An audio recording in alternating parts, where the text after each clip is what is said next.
All right, everyone settled? Good morning, everybody, and thank you for bearing with us. In the last 48 hours, we have heard a lot about the rape gang scandal and about a national inquiry. And what I want to do this morning is bring some light where there's been a lot of heat. What we haven't heard very much of is the survivors' views. Survivors and their families have gone through hell to get here, and I think that they've been ignored for far too long. So what this morning is about is not the politics, but giving them a platform to say what they want to see from a national inquiry. And I'll start by saying how much we welcome Baroness Casey's report and the recommendation for a national inquiry. This is something that we've been very vocal on in the House of Commons, and we're really glad that we finally got to this place. And I think it's important to reiterate why we want a national inquiry. It's not just because we believe this is still ongoing. It is because so much activity has taken place. 2014, 2015, 2018, local inquiries and investigations launched by the Home Office, independent reports, independent inquiries, a gangs task force as recently as 2023, finding about 807 perpetrators and 4,000 victims just last year. This is what made me decide that a national inquiry was critical, that no one has joined the dots, that the scale of this is much bigger than any of us envisaged, even as we were looking at this. And we need a national inquiry and criminal investigations, not just to look at the perpetrators, but where there was institutional failure. This is work that has not been done. Chris is going to talk about the elements that we believe are needed in order to make the inquiry a success. But most importantly, I want to hear today from the survivors and their families. And I will introduce them one by one. Very much to my left, we have Lucia, who has been a campaigner and an advocate for survivors. She's been a great help, a great voice for many people who haven't been able to speak for themselves. So Lucia is speaking as a campaigner and an advocate. She has been a campaigner and an advocate for Teresa Smith. Teresa's son was abused and very sadly has since passed away. She is pursuing justice for her son. So she will be speaking without prejudice because there is a live court case, I believe, on this issue. So she will be speaking without prejudice to that court case. But she also wants to talk about how it's not just girls who are abused, but boys. That's something that isn't spoken about enough. Fiona is a brave survivor who I spoke to last month. We had a good interview, but what's really special about what she did was waiving her anonymity. It's very difficult for a lot of people to come out and speak about what happened. And Fiona, you've been unbelievably brave. Many people would have seen the interviews you've given on so many news channels. I think you were on Newsnight just last night. So thank you for doing that. You're incredibly brave. And finally, Marlon West. Marlon is the father of Scarlett, who is also a survivor. And he spoke to me about the horrific experience he had as a parent trying to intervene and was not listened to by the authorities. He is more than a concerned father. He has been a lead campaigner for a national inquiry. So why don't I start with you, Marlon? What do you want to see from an inquiry? So, again, I think there's more questions than answers, even after Yvette Cooper discussed the inquiry yesterday. One of my main concerns is around locally led inquiry. So if that's locally led, are we back to the same argument that local authorities are going to be questioning, they're going to be answering their own homework? One of my major concerns throughout this, don't get me wrong, I'm really angry with the groomers, but what I am angry with is the social workers and the police, the ones who didn't protect her, the ones what I was screaming at, asking them to support me, because I held my hands up. It was so difficult at the time that I couldn't look after my own daughter. I was a single parent on my own, and social services got me suspended from work for trying to keep my daughter in the house. It was so difficult. So one of my big things out of this inquiry is about holding professionals accountable. And that doesn't reassure me one little bit. Also, the other thing what Yvette was saying is criminal prosecutions for under 16s. So Scarlett was groomed from 14 to 18. From 16 to 18 was possibly the worst time where she was being really trafficked around the country. So from 16 to 18, does that not matter? There's not going to be any prosecutions around that, because what people don't understand is the groomers, it might start off with one groomer, but by the end of it, it's a completely different grooming gang. They, I guess, they sell them on to other gangs. So that really concerns me. Let's see what happens, I guess.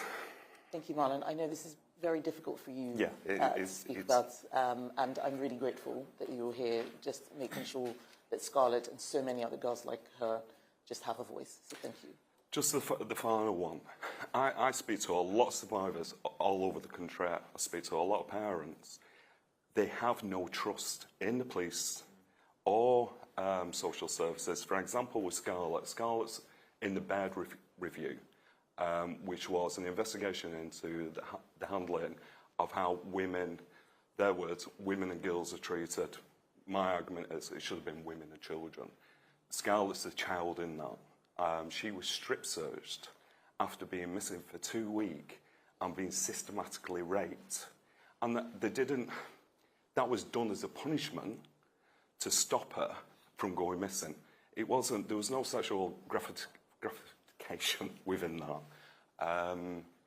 So how are these girls going to come forward? I think that's a really good point. And it's something, I think, Fiona, that you've also talked about as well, just that trust and encouraging so many survivors to come forward. Do you want to tell us what you would like to see from an inquiry? Yes, so firstly, I wanted to say that I think all the political stuff needs to be put aside now. This needs to be focused on survivors, and the government need to do a lot of work to rebuild up trust from services and for the victims to be able to trust to come forward, to be able to open up and be able to engage in an inquiry, because without the engagement then we're just not going to get anywhere. So that is the responsibility now of the government to be putting active stuff in place now to fix things bridges that have been broken through systematic failures for years and years. Then I do also want to talk about the fact that while this inquiry is ongoing, I think it is important to acknowledge that work cannot stop on tackling the crime in the here and now. And I would encourage there to be some conversations about survivor-led education within schools and services, so we can start tackling and preventing this crime from happening while the inquiry is ongoing. We need to be addressing both sides of this issue. There is a responsibility to fix damage that has been done to so many people across the country, but there is also a responsibility to protect future people, and we shouldn't be choosing either or either. We need to be focusing on both of it. And I would encourage victims to come forward, because even though we have been failed so majorly for so long, together we can do this. We can make a difference without people speaking up and suffering in silence. Things will never change, and people hopefully can have the courage to start speaking up and coming forward and fighting for their own justice. Thank you, Fiona. I know this is not easy, and I'm really grateful for what you're doing today. I know you're particularly concerned about delays, and this was because you had to wait quite a while for your case. So when you make the point about things happening alongside, can you just go into a bit more detail about what specifically you mean? Because you told me a bit more. So I think it's important to be educating children, not just on how to spot the warning signs of becoming a victim, but also on how to spot the warning signs of the criminal exploitation from the men that are grooming other young children to become groomers. We need to be focusing on the whole picture, and that needs to be going on alongside convictions, and there needs to be support put in place for people throughout all this process. People are too often left on their own, and it's a lot for any one person to deal with. During my trial, my hair fell out and I ended up having to walk around bald because of the stress it put me through and the fact that I couldn't have no help or support during that time, and people had to come and take pictures of my bald head to be put into the court documents and stuff like that, and there wasn't enough support there to help people through this process. It is such a traumatic experience, and there needs to be a lot of look at that situation going forward. Thank you, Fiona. And once again, I have to say just how brave you are to tell this story, because many people don't understand how the trauma continues much long after the incidents themselves. So I'm very grateful, and these are some of the things that we will continue to push for to make sure that the inquiry looks at the whole picture. Teresa, yeah. Could you tell us what you would like to see from an inquiry and a little bit about your background and how you've come to be here? I'd like openness, transparency. I'd like more help for the survivors because there's nothing there, and more help for the families of survivors because we're just left with nothing. We're here to pick up the pieces and we're left with no support. And a lot of people don't think that parents should even be involved. But in my case, my son isn't here to represent himself. And what kind of mother would I be if I didn't, you know, be here and carry on the fight for him? He was just 13 when the abuse started. It was a paedophile ring. I did tell the social workers and the police, and basically I was told, if you don't stop digging and, you know, rooting around for the evidence, that my child would suffer the consequences because he was in the care system voluntary. He got abused, and he, as an adult, then he went to the police, reported it, and sadly he died in the meantime in 2021.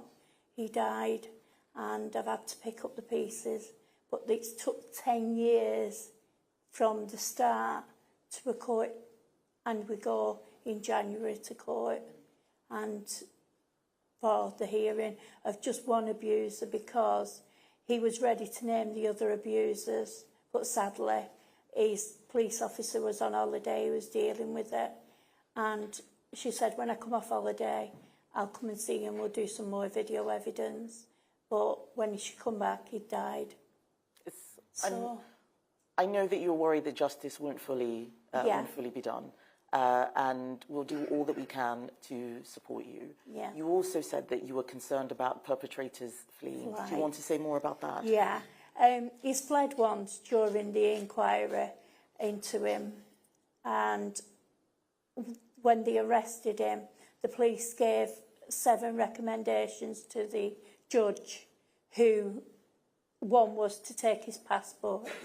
The only recommendation they went with, the judge, was for him to live and sleep at a certain property. Now, this is a man that's fled once, and I do believe he is going to get a fake passport and flee the country again. I have informed the police, but they say, well, we're doing all we can, but it's not enough. And it's not enough that this inquiries and stuff is all about girls, because it's not just girls, and boys need to come forward. Lots of boys need to come forward, because I know it's happening. And it's not a thing that they have to be embarrassed about. They have to come forward, and it's not their fault. Thank you very much, Teresa. And finally, Lucia. Yeah, a lot of the work we've been doing and concerned around has been the lack of openness and transparency from this, and we're hoping this inquiry will give regular updates to restore the public trust and survivors' trust, more importantly, because we do believe that's at an all-time low. These survivors have been let down far too many times, and we've got to see real change with this inquiry now. We also want to see that it has the powers to refer new findings of new information that's brought forward so that the inquiry itself can go to the police with those matters, and for it to liaise with the judicial system, because we want cases dealt with in a timely manner. Only last week, a local charity, COGS, in Manchester, Keeping Our Girls Safe, they took a survivor to the police. It took her years to get to this point that she wanted to go to the police, and she come forward to be told that she probably won't get a court hearing until 2028. So they live these experiences, and they're living and breathing it every day. It becomes their life, it becomes their being, and to finally get to that point where you want to come forward, to be told you've got years of waiting, and then we want to see a uniformed approach by the judges as well. We want to see the inquiry have that written in, that sentences are fitting, they're appropriate, because we've seen too many cases where we don't believe these sentences are fitting. And yeah, so we've just been more concerned around things like that, haven't we, Teresa? Yeah. Lucia, when we had the roundtable a few weeks back, you also talked about, I think you told me some stories about how the state failure was very blatant. I don't know if you recall the specific incident. Is it something that you might want to share? Because we want to make sure that the inquiry isn't just about perpetrators, but the full suite of institutions that might have let people down. Yeah, there's a survivor that we're working with, and she's just been repeatedly let down by authorities. Her records go missing. She gets gaslit to an extreme where you think they can't be making survivors feel like they've gone crazy. They know what happened to them. They know their records, that they reported things. There's the NHS records go, and there's nobody bringing all this together to make sure that everything can be centralised and that survivors' information is kept safe. Understood. Teresa, you had a similar experience as well with missing records and case files and so on. Yeah, I've got some of my son's records, not all of them, and I know that some's missing. They've said that they'll give them to the solicitor, but the solicitor mustn't show me. But that's my child. I should be able to see what they've done with him, because they're now saying that there's no signs of him being groomed. Oldham Council are saying. It was mentioned in my serious case review as well that big chunks of my care records were missing. I was a looked after child. There should have been a documentation for near enough every day that I was in care, whether it just be an acknowledgement of me going to school or waking up or anything that I did. But she found that there was months at a time where there was just not a single documentation within my records. So that seems to be common within a lot of cases, is missing records. Right. And Marlon, did you want to add to that? So unfortunately for Scarlett, she's not even got to any kind of full criminal investigation. We've been pushing for this for years, even though she's also been into care due to child sexual exploitation. Great Manchester Police haven't investigated it until the Channel 4 documentary. So they opened the investigation 4 weeks before that. What I find absolutely disgraceful is the only reason why we've got this case open is because of the media attention. What about the thousands of other survivors out there where no prosecutions? A lot of these girls that I'm speaking to, and this is common, there's no prosecutions at all.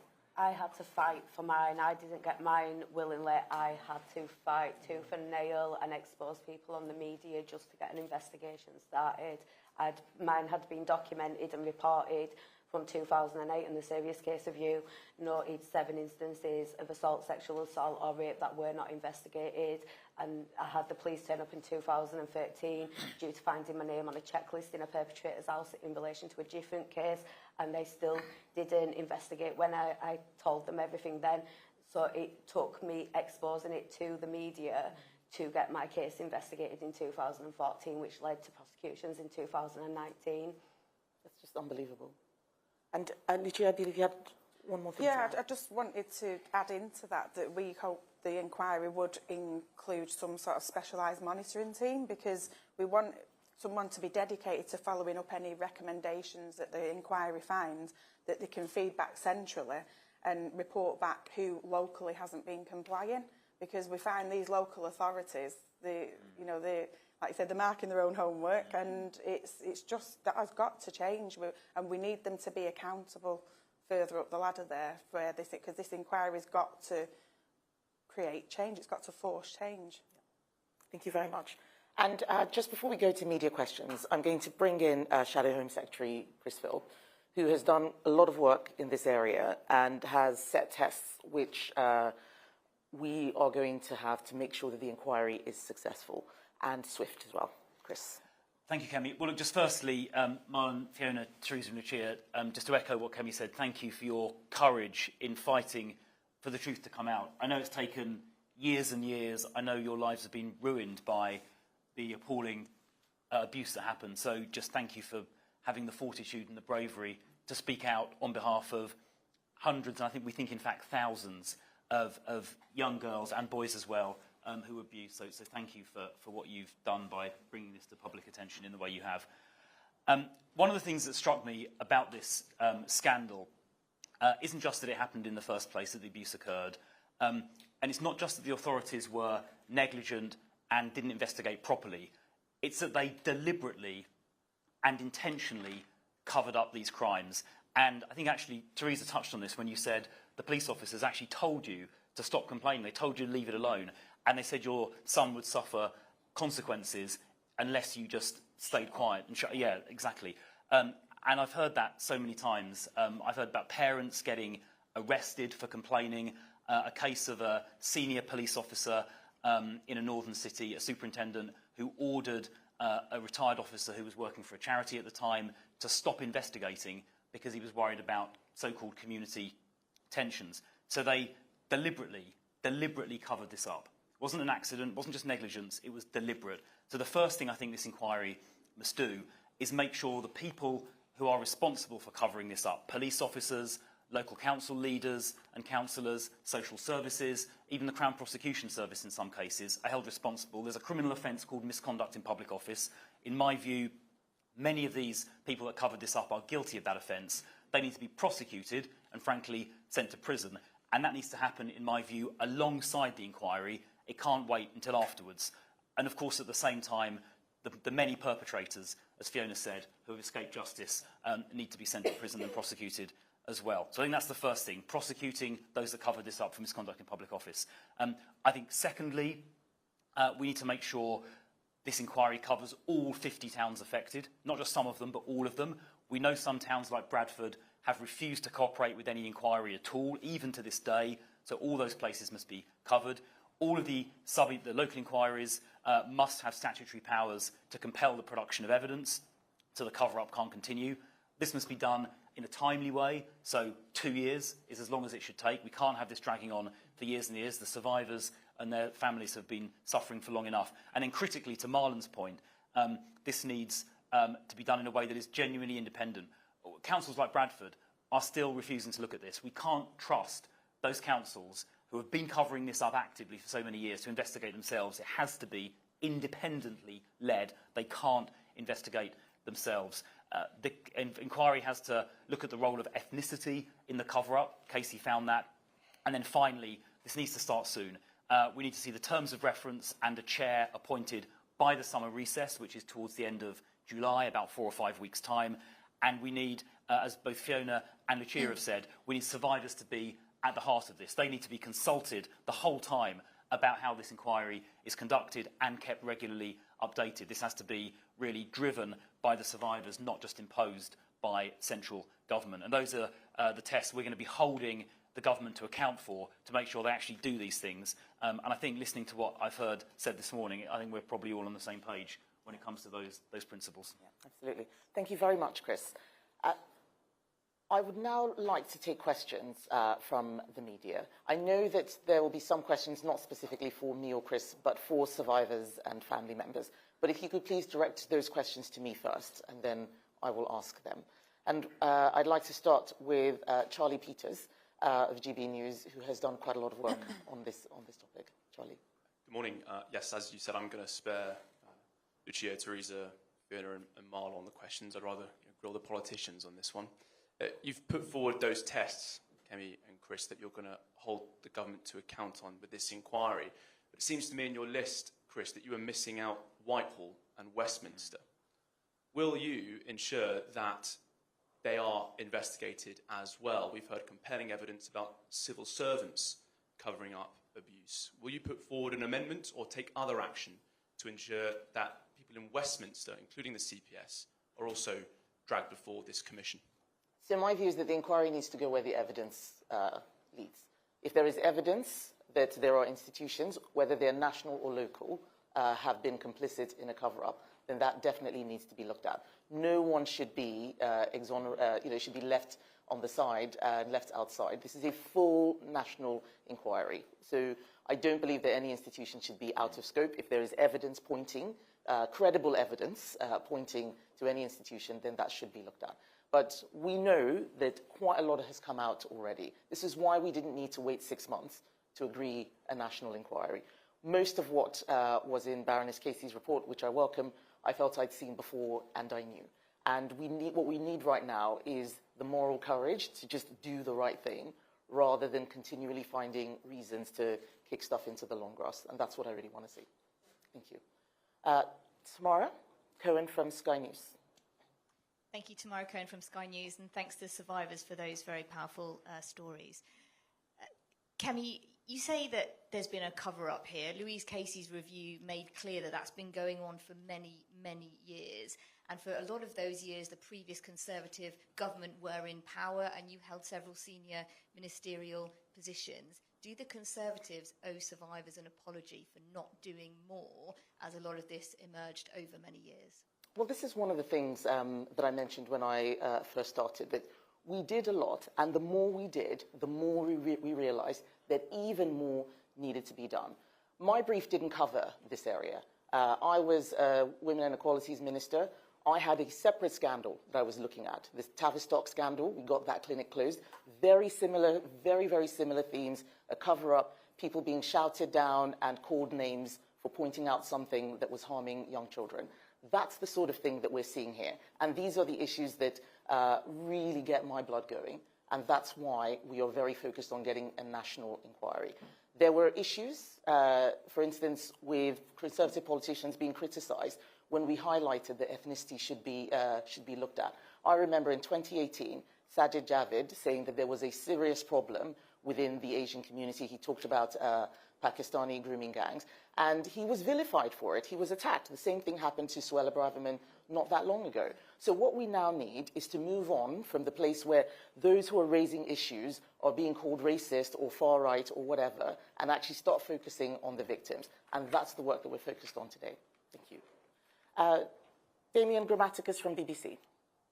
Yes, so a question for the politicians. Ms Badenoch, I noticed in reply to that answer from Sky News, you didn't offer an apology. I mean, you are on a panel right now with survivors. Your government you were in part of a government that was in office for a long time and didn't implement reports. You could take the opportunity now to express to those survivors an apology for what happened. Yes, but we have done that. I mean, I have spoken. This is not the first time that I'm meeting the survivors. I have spoken to them about this. I have apologised.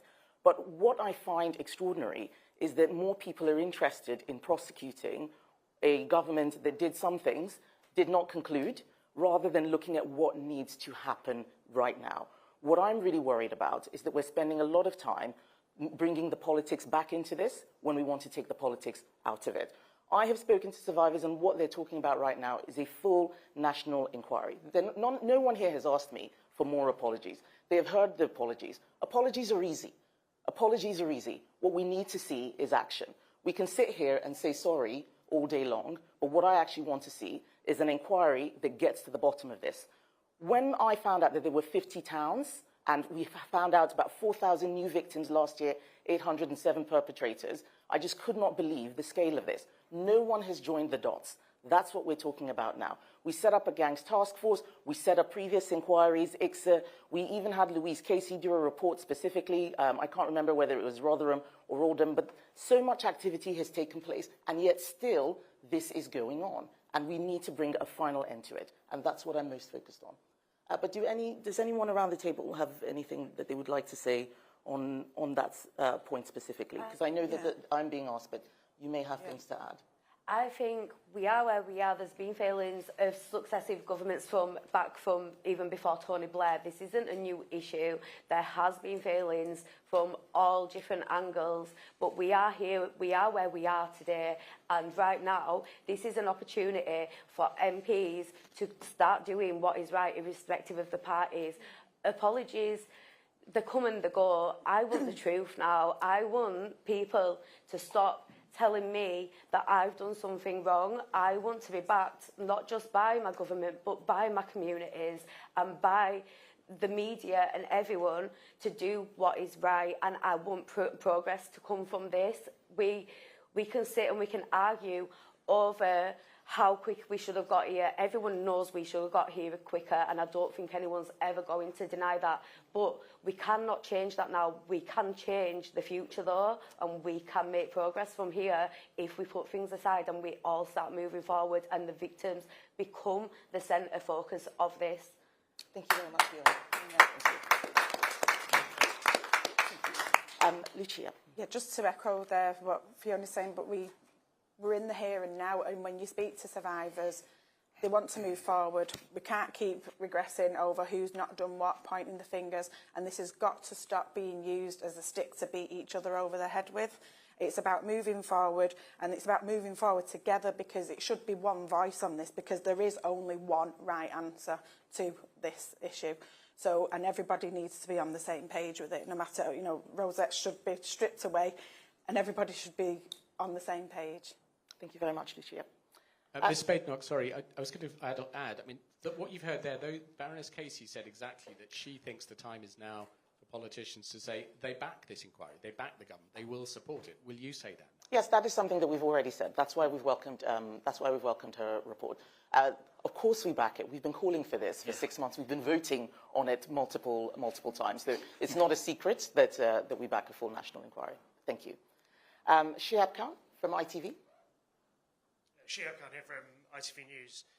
I want to build on the last two questions ever so slightly. We've heard from the victims today about how they've felt so let down. Baroness Casey did say, as both my predecessors have just asked, that successive governments, including the ones you served in, failed when it came to dealing with this. When addressing the now and not looking back, but do you believe the actions and decisions of the governments that you served in should be thoroughly investigated? And a quick second question, if I may. Two Labour MPs have tabled rival amendments to the Crime and Policing Bill with the aim of decriminalising abortion. Is that something that you'll be supporting? So, as I said to Charlie, there should be no stone left unturned. Where there is evidence, that should be looked at. The actions that we have seen over the last 30 years have shown that work has been done, but that work was not enough. But this inquiry, in my view, needs to look at those institutions that actively covered stuff up. Not just maybe work was done but not completed, or some things weren't looked at. We are talking about those who hid evidence, those who asked victims to go away, those who told people that what they were saying was not true.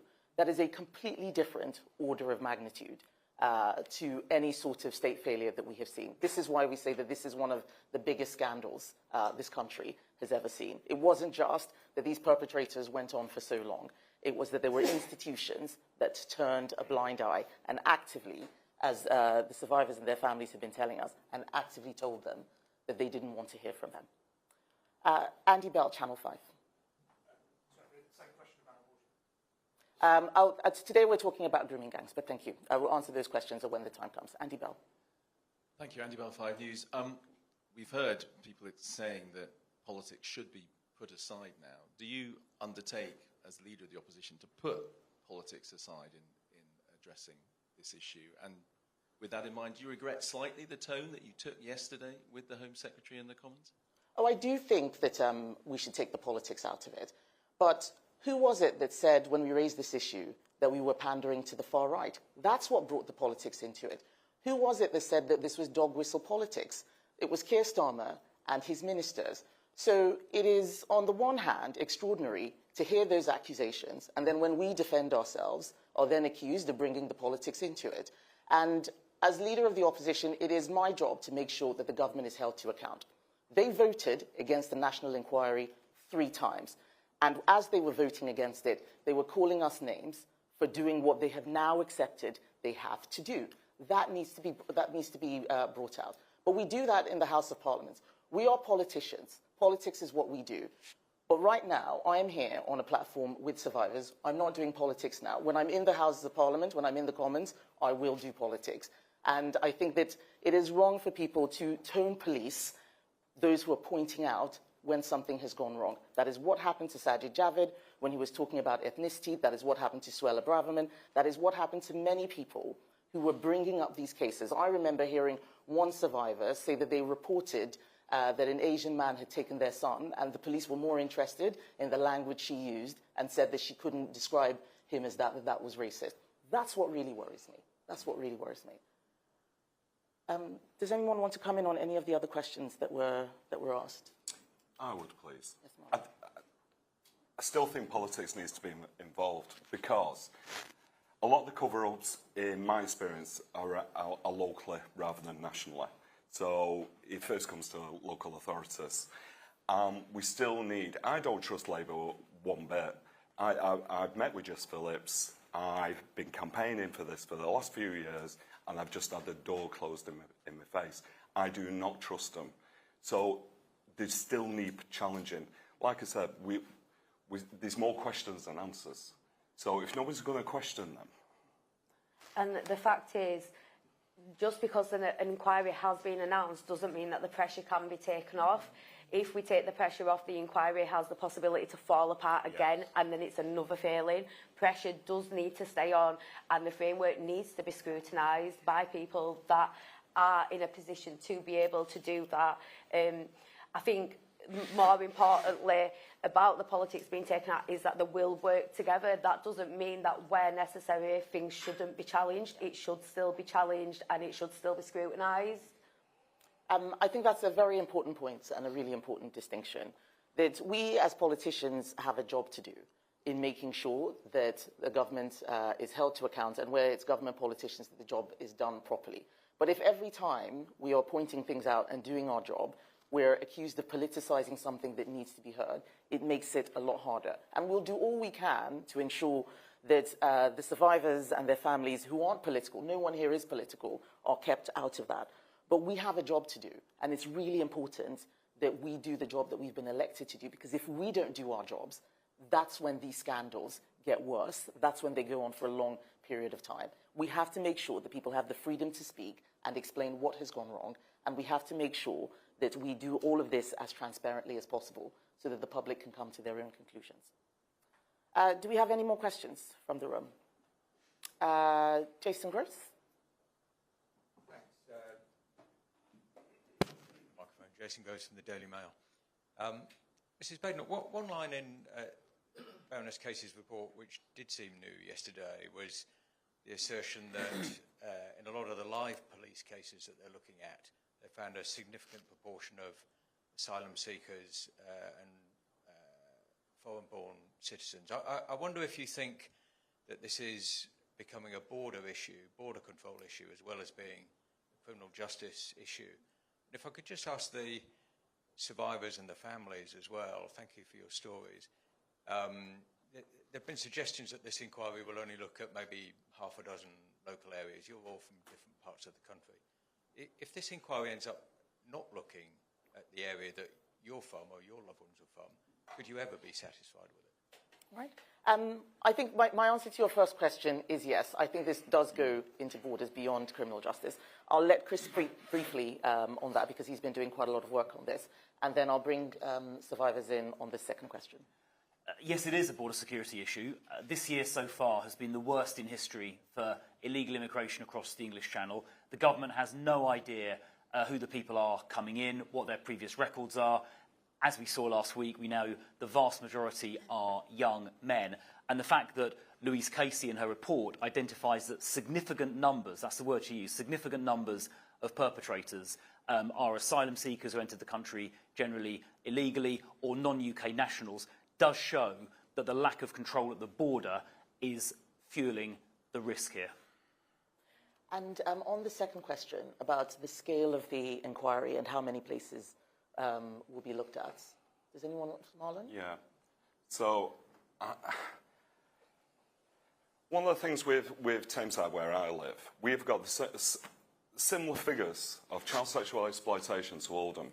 I haven't campaigned for Tameside. I could have done. I campaigned nationally because I don't believe Tameside is anywhere different from anywhere else in the country. So we can't just have half a dozen or a dozen. Yeah. Everywhere where there's information of grooming going on needs to be investigated. And I know a lot of people are saying it needs to be quick and that. I don't think it needs to be quick. I think it needs to be thorough. That's the most important bit. You know? I think the inquiries need to go where the evidence leads them, no matter how many towns and cities that ends up meaning it approaches. I fully believe that Bradford needs to be part of that because the figures that you have seen in places in the previous inquiries are completely outnumbered by the scale of it in Bradford, and it would be so important to look at a place with such levels to be able to gain inside knowledge.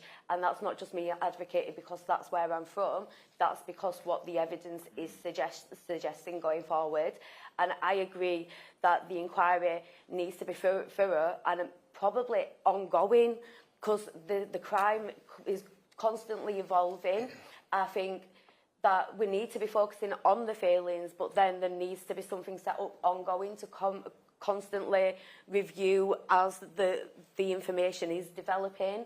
So a national framework database where someone is in charge of reviewing that going forward to keep up with the evolution of the crime. So, yeah. I'd like to add to that. So, I live in Greater Manchester. Bradford isn't that close. Scarlett was regularly taken to Bradford. That town constantly comes up. Not with just my daughter, but with other survivors. And I do believe that Bradford should be the priority. That's where they should start now. Agreed. Camilla Tomini.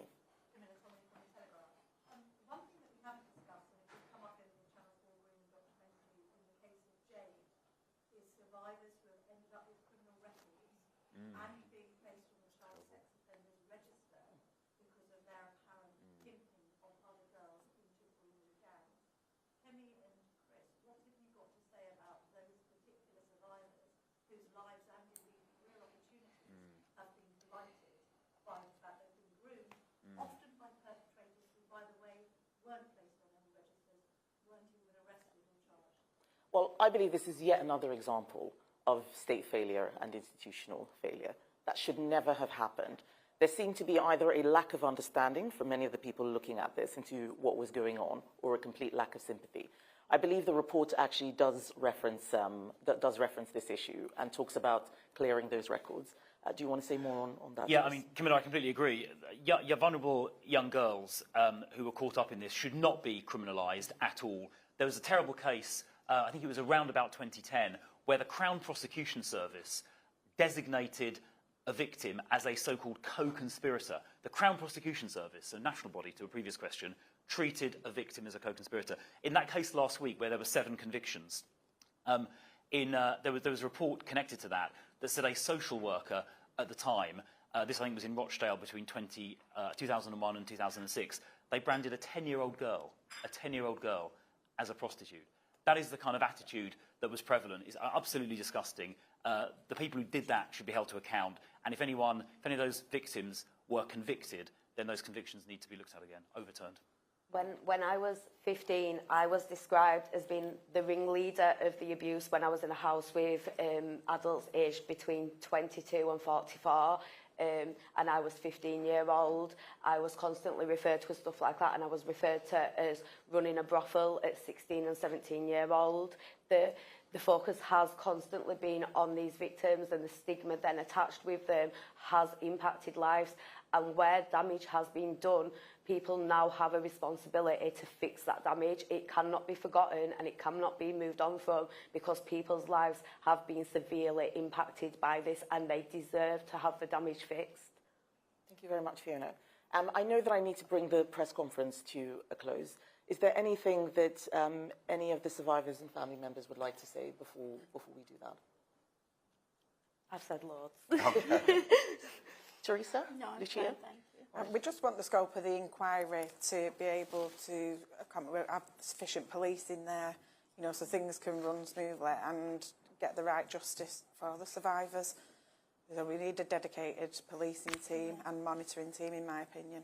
Actually, I have got something to add now. You've just triggered something. So I have got concerns over the fact that a lot of the sentences, obviously we all know that some of the sentences have been really short anyway, but then there's an added thing of it that they are automatically released after 50% of their sentences, and that needs addressing. People, not just that have been convicted of the grooming gang crimes, but rape in general should not be up for automatic release after 50% of their sentences. It should be on a case-by-case basis, because when I sat in that courtroom and they got 16 to 20-year sentences, and now I'm finding out that after 6.5 years they're going to be soon eligible for Cat D prisons and day releases, that is disheartening, and that is justice getting stripped back away. Fiona, that's a really, really critical point to end on. What we want is justice, and so much has been said and done on this issue, but I do believe that this is one of the greatest scandals our country has ever seen. We will support the government in this endeavour. We do need to see something that is thorough, as Marlon said, but justice delayed is justice denied. They cannot take too long. They must move as quickly as possible. They must follow the evidence. And if the inquiry is able to do that, I think we'll finally be able to say that we have done right by many of the victims who have waited too long for us to get here. Thank you very much, everybody.